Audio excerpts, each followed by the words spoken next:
In this video, I'm going to be discussing what not even the top 1% of Valorant fully understand. Credibility, I'm going to be going over the fact that I've hit Radiant not 1, 2, 3, 4, 5, but almost 8 times, my main and on my ult account. And I promise you there's a difference between Immortal and Radiant. One enemy standing. For the longest time, I was stuck in Immortal and I felt like these people that were in higher elo or these professional players knew something that I didn't. And now not only do I beat them on a day-to-day basis like Tenz, Demon 1, Tarek, and Sinatra, I've even got my alt account to Radiant just to show how easy it is. Prosy hashtag live are playing like Prime Marved and fucking Prime fucking Forsaken, bro. You're telling me Prosy hashtag live. Of course these guys are insane, bro. Great win streak though. These guys are insane. Now I know I'm not trying to glaze, I'm just trying to help you understand that if you wanted to, you can not only be good, but compete with the best of the best. And this is what separates not just the top 1%, but the best players in the world. I do feel like everything I'm saying is important, but I will be making categories in case you feel like something suits your needs a little bit more. Now I'm gonna do a little beat switch up because I feel like this is super important. But if you truly want to rank up, you need to understand that you want to win. You are not in ranked for fun, and you're not in ranked just to ruin other people's days. Whenever you're playing, I want you to have the mindset of what can I do to win? Don't complain about your teammates, don't complain about what they're doing, and don't upset them. Do not throw insults at people just because you don't like the way they're acting or you don't like them as a person. Your whole goal should be to win and do your best. Sometimes your teammates will be weird, sometimes your teammates will want to throw, and sometimes you'll be at your limit and you will hate every single person on your team. But if you can minimize the amount of games that are thrown due to toxicity or hate, your chances of ranking up will heighten. And I hope if you're watching this video, then you actually care about winning. And for the next games you play, you will not insult your teammates just because you don't like how they're playing.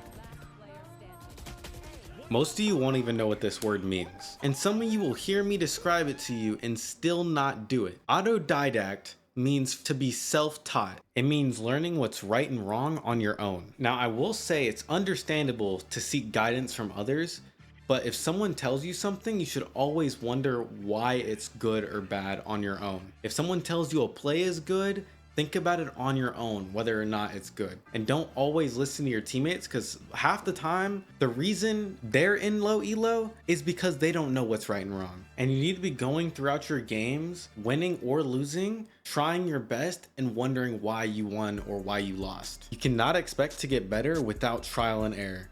That's the whole name of the game, trial and error. What worked and what didn't. I'm gonna do what worked and I'm not gonna do what didn't. Just because Tenz did a specific play, or just because Asuna or Aspaz or whatever streamers or YouTubers you watch did it and you saw them pop off, you are not Tenz. You are not doing that, and that's why it's not working for you. Do what works and focus on yourself. Aiming is a topic I feel like is overly discussed and is still not discussed enough.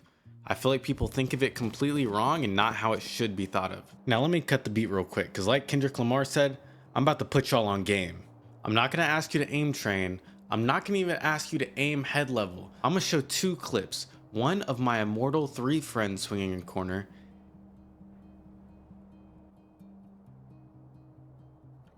and one of me swinging in corner, and I want you to see which one looks better. The difference between a good player and a great player is consistency. And you sitting there using your aim as an excuse is not cutting it.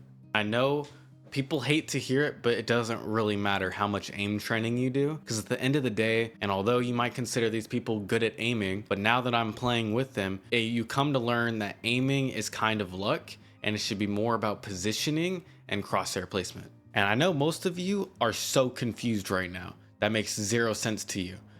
But if you want consistency, you need to rely less on your aim and more on where your crosshair is placed compared to the angle you're swinging. I'm not going to tell you exactly how far to place it from a wall or whatever angle you're holding, but it should be dependent on your reaction time. And this is when that AutoDidact part might come in handy, because this is something that only you can do. You should focus on keeping your crosshair and your positioning looking forward and where the target's going to go. And if you need an easy way to remind yourself, just think of it as not cheating. Wonder what that means? Look at this guy. I thought it'd be a good example to use because y'all might know who this guy is. He's up in yellow, up in yellow. There's three here. My positioning and crosshair placement had me ready for the fight and he wasn't. And from a coaching perspective, I call it cheating if he's not aiming at the only spot he can get shot from and he's aiming through the smoke as if someone outside the smoke is a danger. Oh, in my smoke. Went out of it. Spike down B. Through the crack in the scoreline, you can see me holding him. And just like you'd assume, my aim is not luck, it's consistent crosshair placement.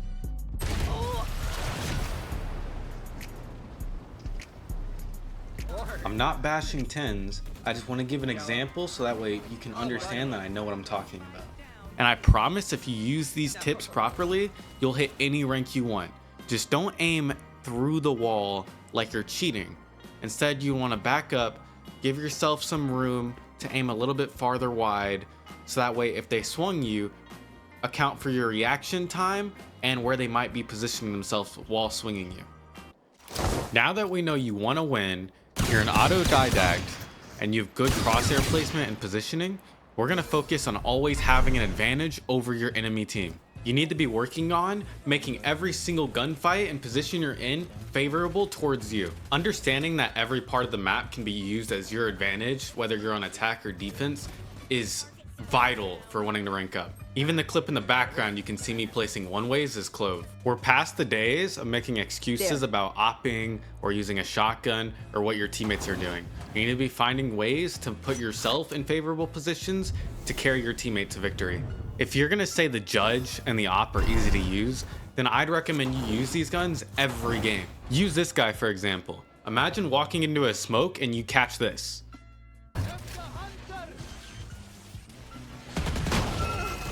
You're telling me there's guns in this game that you consider overpowered and you don't use them every game? Not everything works 100% of the time, but if you can create situations where you feel you've put yourself in a favorable position, you should try it out more than once just to see whether or not it's a good spot or not. And sometimes the stuff that might look questionable might just be the right play. Where are you? Once you start looking for ways to take advantage in gunfights, you'll start coming up with ways preemptively before the round even starts on how you plan on using your attack or defensive round. This could be you asking for a specific dart to be broken for you, or this could be you buying a specific gun just for your idea on how you want to play the round. And sometimes it might get you killed as you might be new to it, buying judges, ops, Odins, and putting yourself in weird spots, I'll say. But if you get used to it and you learn what's right and wrong and how to use it and what spots are good and bad, you'll win more and more rounds. Now, before I go on to the next section, I would like to just ask if you could subscribe or follow just to support me in the slightest bit. I'd really appreciate it. It takes time and a lot of time to put these videos together. And if you want to support, it's actually so appreciated. Imagine the round started. You walk through the barrier and you swing icebox. And there's all these different angles someone can peek you from. Here, here, here, here, up here, and someone could have crossed into jail. This is something that you would want to limit as much as you possibly can. There's so many different angles you can get shot from. Even when you swing this small little area, you can get swung from the left, you can get swung from up top and up bottom, and a whole tight hold on right. Understand that at the beginning of a round, a bunch of util will be dumped, such as one ways like I pointed out in the beginning of this video, on top of pipes and on top of belt. Just because you're a duelist, or because your team said to rush A, does not mean you have to walk through one ways. If someone's here, they'll kill you. And you need to be playing your life to the best you can every single round. Do not rely on your teammates to trade you, do not rely on your teammates to back you up, and do not rely on your teammates to util. You need to be able to back yourself up. Take your time. If something looks risky, don't peek it. Wait. Maybe you want a drone. Ask for a drone. If your teammate doesn't drone, find a way to peek something as safely as you can. Understanding that there's all these different angles that you can get shot from, and when you're playing against the best of the best, you won't be able to react fast enough to flick back and kill them, as they might just kill you with the first bullet. You need to tightly take 30 your ones seconds left. and not put yourself exposed to too many different angles that you would feel threatened from. So instead of walking wide like this, where I can get swung from top, bottom, close, and generator, and not clearing back here, I would put myself up against left wall. Let me pause the timer. Left wall and go like here, so I can only get shot from here and here. It's the least occupied angle I can swing. And then usually I would jiggle here, here, here, and up here, making sure that I'm not occupied to more than one section at a time. These areas of pathing right here, where I can get swung, but not 1, 2, 3, 4, and 5, and 6 if someone's behind green box, are risky, and you want to get out of them as fast as possible. Do not take your time in these areas. Sitting here, you're exposed to too many spots. You don't slow walk forward and leave yourself exposed for someone to jiggle top here, bottom here, here, here, or here. When you're running through an area like this, it's nothing but fast and quick clearing until you're in a safe spot and you can slow down and start to slowly clear your corners and take your time. Putting yourself in a spot like the person in this video is such a poorly optimized position because of how many angles he has to hold. Notice this man's crosshair placement because of all the angles he has to hold. Belt, 410, where I'm standing, and maze. Another one up. GG. Now, I don't even mean to keep clowning this man, but just look at the positions he's getting put in. Now, enough clowning our king Tenz. This is going to be the last tip for the video, and it might be one of the most important ones, even though I feel like they're all important. This is going to be you being self-reliant. Sometimes you will not have teammates who want to blind for you, or you will not have teammates who want to dash in as jet, or you will not have teammates who want to smoke, and you need to be able to rely on yourself and yourself only. Having teammates should be a bonus. If you want my personal recommendation for what I like to do, I do not like playing agents like Jet. I like having agents that I have util or the ability to do stuff by myself and without teammates. I like having agents that I can blind with like Yoru, Phoenix, Sky, or playing like a smoking agent that can frag like Clove, Omen, and Viper, than playing an agent like Chamber where I have to rely on my teammates to do all the important work on the team and me rely off of them. Every time you have to sit there and be like, Sova, why aren't you droning? Maybe you should consider what you could have done better. And I know that's a rough thing to go through sometimes because you shouldn't have to deal with that as a team. But since you are, and that's how ranked is, you should try to manage yourself the best you can to perform the best you can. Don't be asking your teammates for stuff because they're not going to give it all the time. If you can do it on your own, try your best to do it on your own. Someone break it.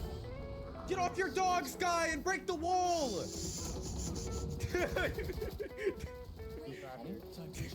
I have a. Wait, this should be illegal, bro. He's just staring at the wall. Where'd you... I promise you, as someone who's even gotten their Smurf account to Radiant, that if you follow the tips in this video, you could hit any rank you want. And there's no leniency in these tips. There's the mental and wanting to win. You should do nothing but try your hardest to win. At any cost, and any move you make, and any statement you say, you should be thinking, how do we win with this? Then you need to be an autodidact and think about, how can I improve on what I'm doing and what am I doing wrong and what's right and wrong on your own, not just what other people say. And then although everyone focuses on crosshair placement and they mention it, they don't mention it the way I do. We're not talking about aiming head level. We should already know something like that. We're talking about aiming far enough from the wall that it doesn't look like we're cheating. Keep a distance for your reaction time and where you think they're gonna go, not where you think they are. Don't aim at the corner, aim about an inch away. And then after you've learned all those three, you should be focusing on giving yourself an advantage for every single gunfight you get in. Whether it's shotgun, opping, or putting yourself in weird positions that no other team would expect. And then these advantages should be given to you with the thought of preparation. After you've learned all these other things, you should be able to preemptively, before the round starts, prepare for that round and what you're gonna do throughout the round. Buy specific guns or use specific util or put yourself in a specific corner and ask a teammate to play off you. Prepare for how the round's gonna go. And then after you've done those and you're focused on still improving, focus on having less risk throughout your gameplay. Don't be swinging things too fast. Take your time. If there's too much util being dumped, slow down. Just because your teammates want to rush something does not mean you have to. You need to be focusing on keeping yourself alive and how well you're performing and not your teammates. And then the final thing that we just went over, no help. Your teammates might help you some games, but most games they are not going to support you the way that you want them to. They might not throw the perfect drones, they might not throw the perfect darts, they might not throw the perfect blinds, they might not even calm. You have to be looking at your map and communicating with yourself on what you think your teammates need from you and what you need from them and what you can do for yourself that they can't do for you. I know I just said a lot of words, I know I went over a lot, but this is a very conclusive video and I feel like it should include a lot of detail for what I think makes people different from Radiant to even Immortal. What makes me Smurf the highest rank in the entire game that other people will never touch. I'm able to get my ult account by level 42. If you want more tips like this, I might release another video depending on what how this video performs. I do have other opinions and other tips that I feel like I could go over, but they're more into detail and I want to see how this video does. So like if you would like some more tips like what mouse sensitivity to use and what kind of mouse pad and what your map settings should be, or what kind of guns you should be using in what certain maps and spots, please like the video and comment. I mean that. If you don't comment it, I might not make another video like this because I don't know how this video will perform. Don't be afraid to come back and tell me if these tips help. I'm gonna end it here. Adios.